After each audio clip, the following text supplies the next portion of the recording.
Hey everyone, this is Carl, and here I want to show you some really cool stuff. There's something related to the quantum computation and communication.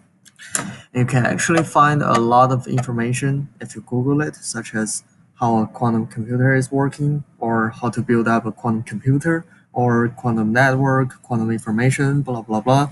But here, let's just take a look at the very fundamental building block of a quantum computer, that is a quantum bit or a qubit.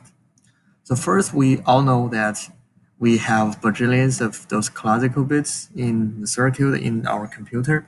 So a bit is just the short for a binary digit, and that is the smallest working unit in a computer, and it could be either 1 or 0, and that's corresponding to the electrical values that is on or off. But for a quantum computer, instead of having classical bits, we will have quantum bits or a qubit.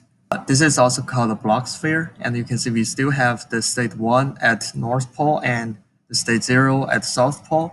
But instead of only having two states, due to the superposition of those two states, we can have infinitely many of numbers of states. And we use this state vector to represent a specific state. And each unique state has different coefficients, lambda and beta. And for now, people are still developing the quantum computers.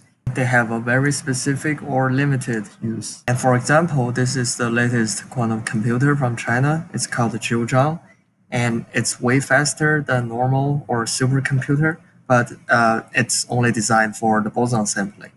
Now we will go through this Jupyter notebook. So we import a package called qiskit to simulate some quantum circuit we designed.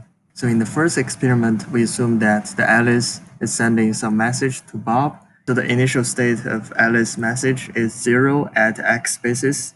Then when Bob measures that message, he will definitely get a 0 state. So we can see the probability of that is 1.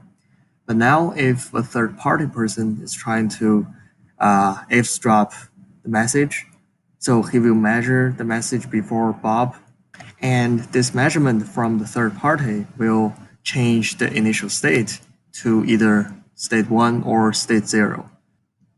And that's why Bob will finally get a superposition of those two states, but instead of the initial state from Alice. And that's how the receiver could find out if their message transferring process is eavesdropped or not. So for the second quantum simulation we run is that we use more qubits and also combining with classical circuits, we use this to realize the quantum teleportation. And we can see this is the initial message from Alice. We have different probabilities for 0 and 1 state. And this is what Bob receives based on the circuit. And if we sum up the initial digits 0 and 1 here, we also ended up with the same probability for state 1 and 0 from Alice.